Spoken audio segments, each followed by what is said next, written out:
Donald Trump seems like an unhinged lunatic. Wow.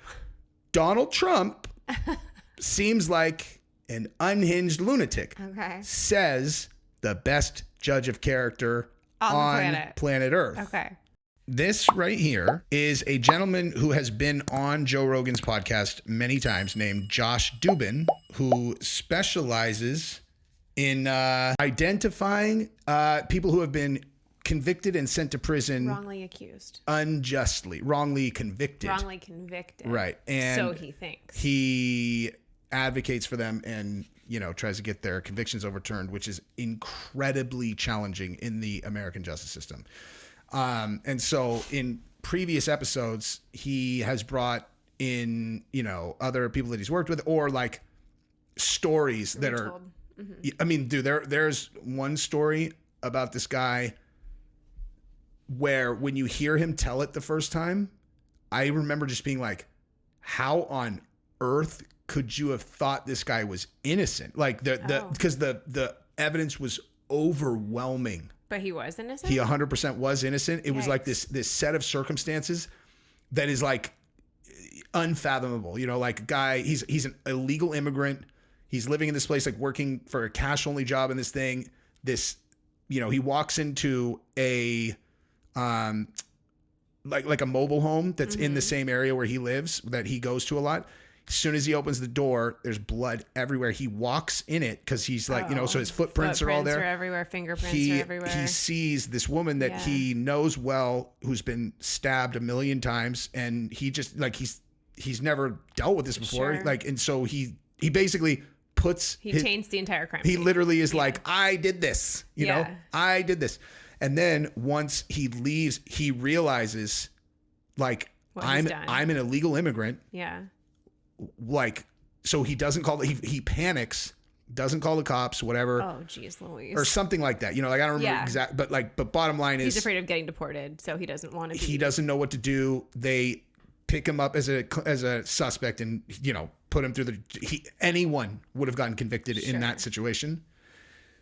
So for some reason, this guy believed him. Like, you know, he said that he told him the story and he believed him. And like, he looked at the case and there was this one piece of evidence that he said always stuck out to him, which was there was this streak of blood down her back that just looked kind of weird. Like it was like this three kind of thing. Lines or whatever. Yeah. And this woman's daughter, who was a bipolar violent psycho, like who had been hospitalized 1,000,000 times, had this weird hand that was like this. Oh. And so he always thought it was her. And anyway, so like over a matter of years, they fought and they proved that it was the daughter. And the cops never even looked at her because they just immediately were like, oh, it's obviously this guy's fingerprints are all over the place, his footprints, whatever.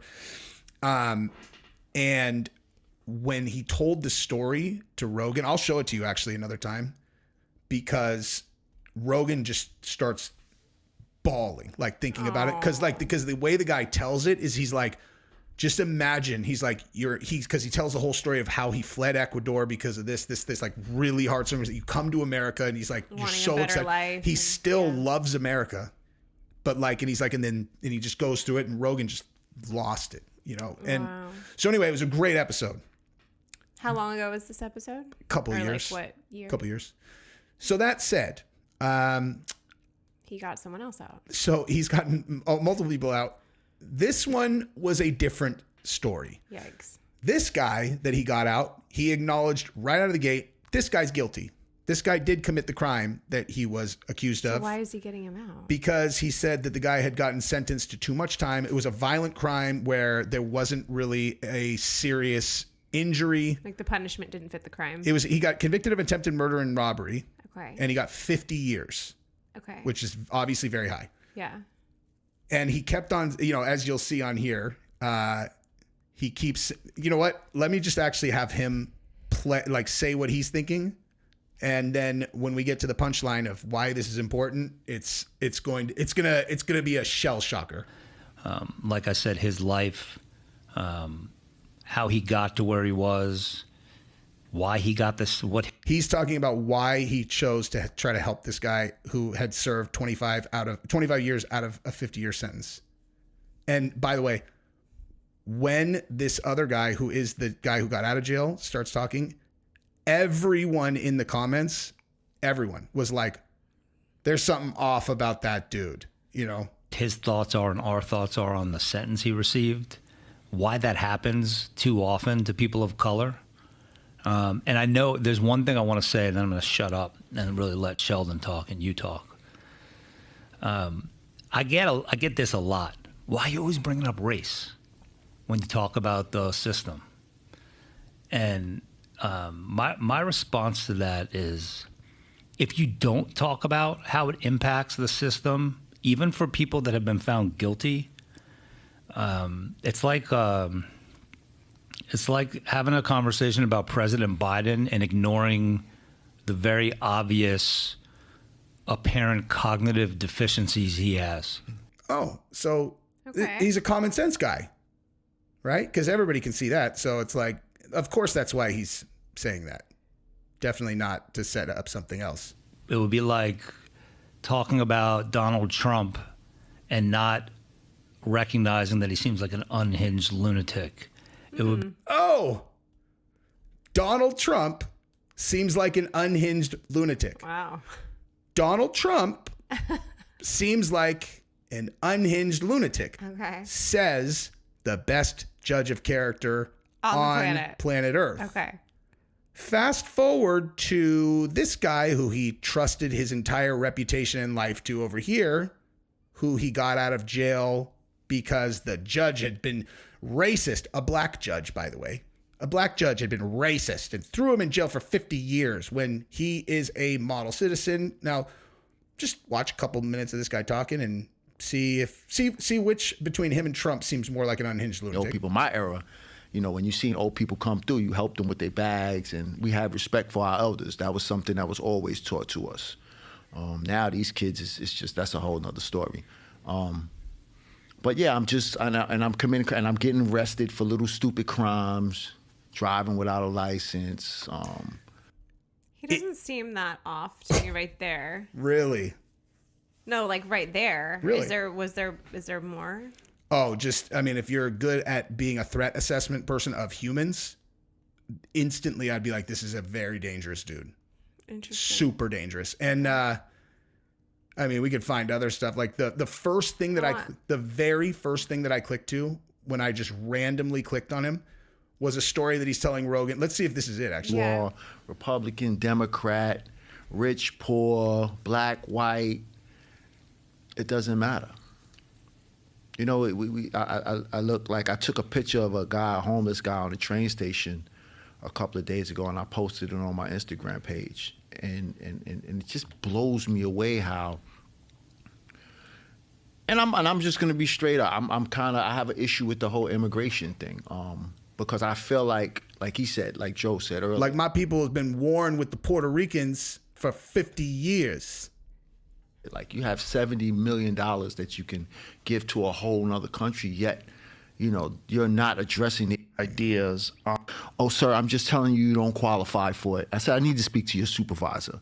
First got released, but, you know, going back, had it not been for these formerly incarcerated individuals, like I don't know where I would have been at had I. So the clip that I randomly clicked to when I was watching him was him talking about the inhumane conditions that they have in the jail. Okay. He's talking about this loaf. He's like, so at this point they have me on the loaf, man. He's all, what the loaf is like, once they've taken away like all your privileges, they put you into, you know, Why do you have to do that? I can't help it. He's like, they put you into isolation and they just, you know, they just give you this loaf that's like all your nutrition. He's like, it's like some carrots and some, like, it's like this just terrible thing they make him eat.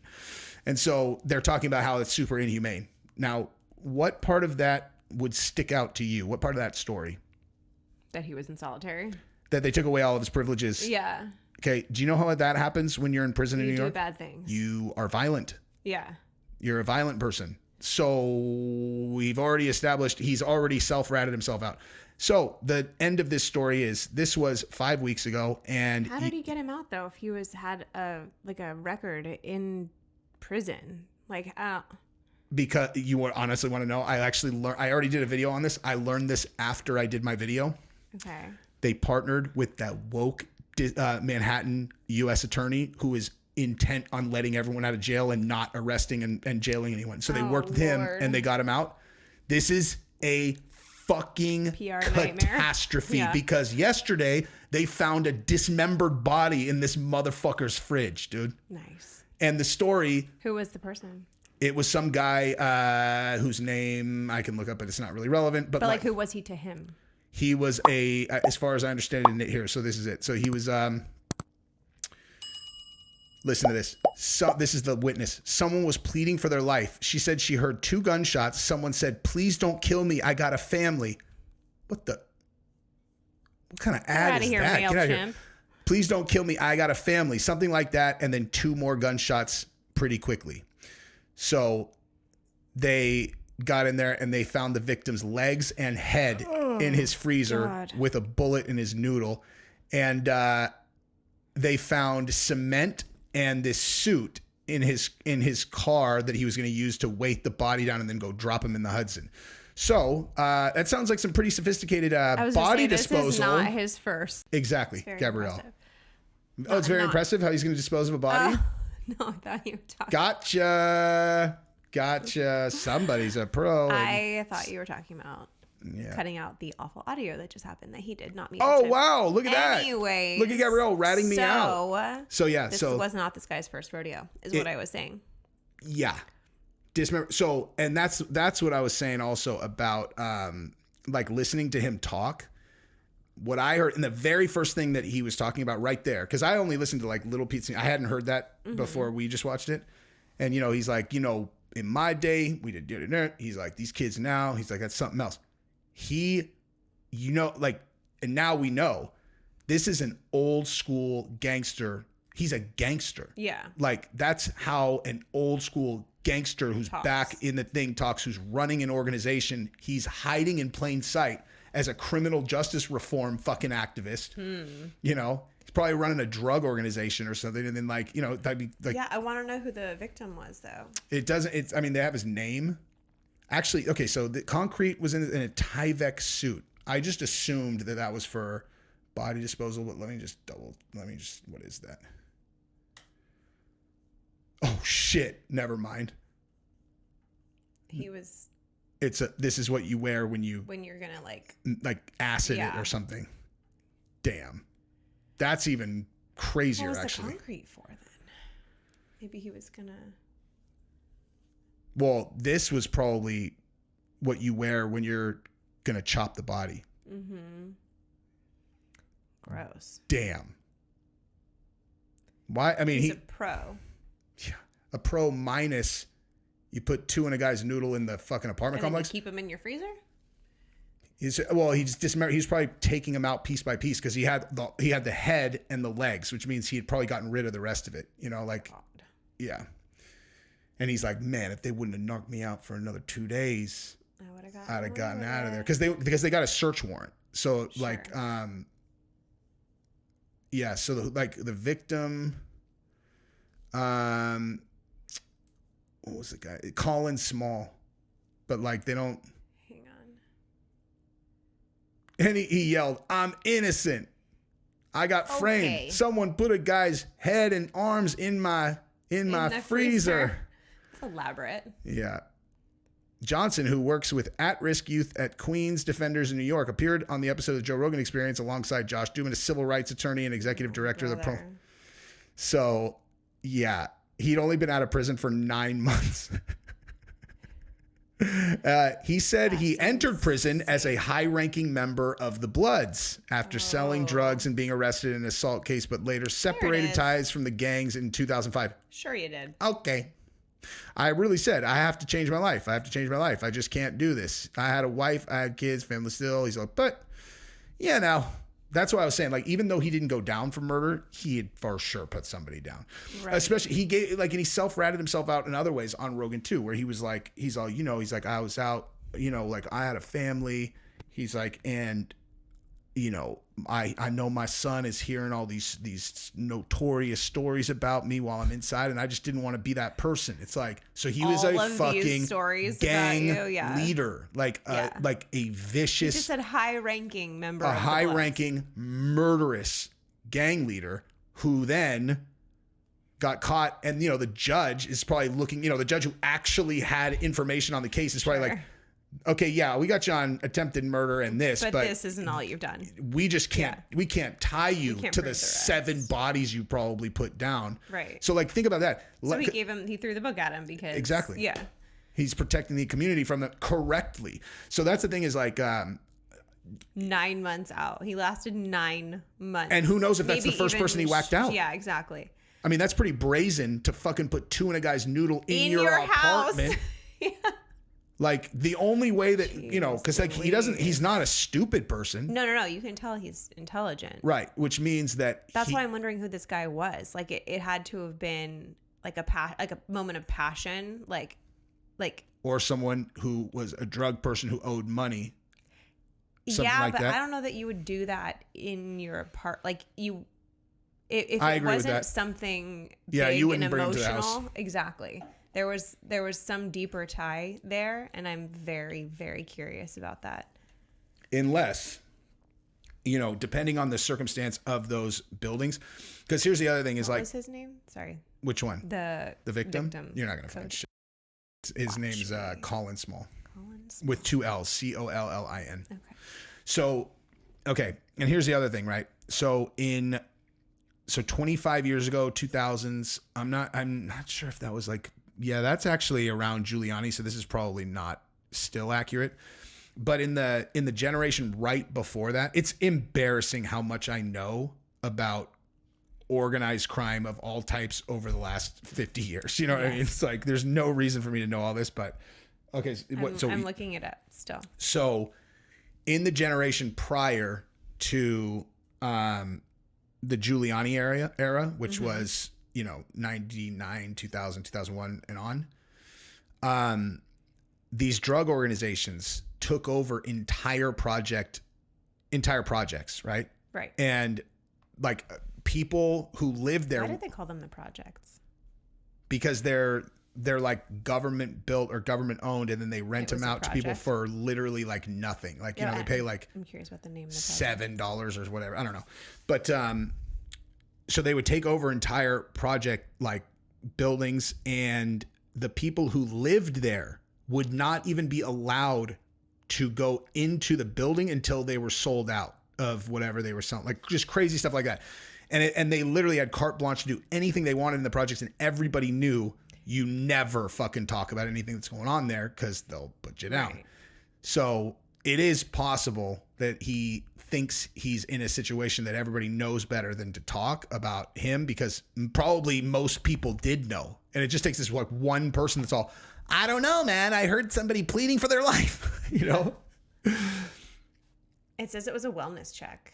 They didn't even go in for the arrest. But it was because of the witness calling in. They had multiple sightings of him around the apartment. Hang on, let me find what I was just reading. They said he was like coming in and out in disguises, like wearing different things, bringing it, like literally trying to intentionally fool surveillance cameras. Oh, I did see pictures like that. Yeah, Johnson reportedly was seen on surveillance video footage glancing furtively around before entering the apartment in a dark coat over a yellow hoodie, bearing a mop and a bag of cleaning agents. He was also... Johnson was reportedly seen leaving Small's car and returning in an Uber while sporting a blonde wig. Like, oh my God! Look at this, Gabrielle. These crazy. When you search Joe Rogan guest body parts, look at the top result. Oh, yikes! Me. It's my YouTube video. Is the top result. That's exciting. This person said Johnson also reportedly entered the apartment with a blue bin in tow, which he allegedly did not remove from the apartment. His alleged disguises aroused the building's superintendent's suspicion. He's coming in dressed differently, changing his character. I said, that's not normal. He's hiding something. The building superintendent told the New York Post. Investigators responded to the shots and investigators responding to the shots initially did not apprehend Johnson. Yep. I mean, this literally was 5 weeks ago when he's on Rogan, and then look at him. He's in that, like, he looks like he's in that I'm dismembering a bodysuit right there. He does. Yeah, he's all, hold on. I mean, he wasn't. Let me get this. A decapitated suit head was news. found in the freezer of former Joe Rogan podcast guest Sheldon Johnson. See, the thing about this is, like, it's a sensationalized kind of way of presenting this. You know, like, it's like he found a head in his freezer. Everybody thinks Jeffrey Dahmer, but the reality is, like, he's just a dude who killed someone in his apartment. And, like, because how are you going to get, like, you have to get rid of that, like, if you're him. And so, you know, you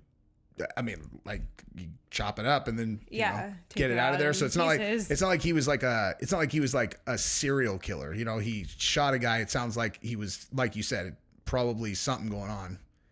Please don't. Oh, wait a minute. It was the victim's apartment where it happened. It says the accused killer was busted after he was allegedly caught on surveillance video coming in and out of the victim's apartment in different outfits, including a blonde wig, in the hours before cops made the grisly discovery. So the guy's dismembered self was in his own freezer? I guess. Officers had encountered Johnson at the apartment where they were responding to a welfare check after the neighbors heard gunshots. Oh, Wow. this is crazy. Okay, so... Ew, and they found the torso, and the rest of him was in that blue bin that they talked about. So They haven't disclosed the relationship. That's what I was looking for. Sources said they both previously served time at Sing Sing Prison in Westchester County at the same time, and may have had beef there. The accused So he killer went and and got Small him. both have lengthy rap sheets in New York and Pennsylvania, including drug bust. I told you. Yeah. Told you. Yikes. Which means that he... Yeah, look, here's a photo of him arriving at the suspect's apartment with a blue bin. That's where they found the torso. Yep. So like I said, he went on Rogan 5 weeks ago and was like, I just knew, man, like, I just needed to change my life. I wonder if Joe's going to do something on this. He's for sure going to talk about it, dude. Thanks for hanging out, you guys. Make sure that you subscribe to the channel, ring the bell, and you'll know next time me and my beautiful wife put out more episodes of Play with Matches.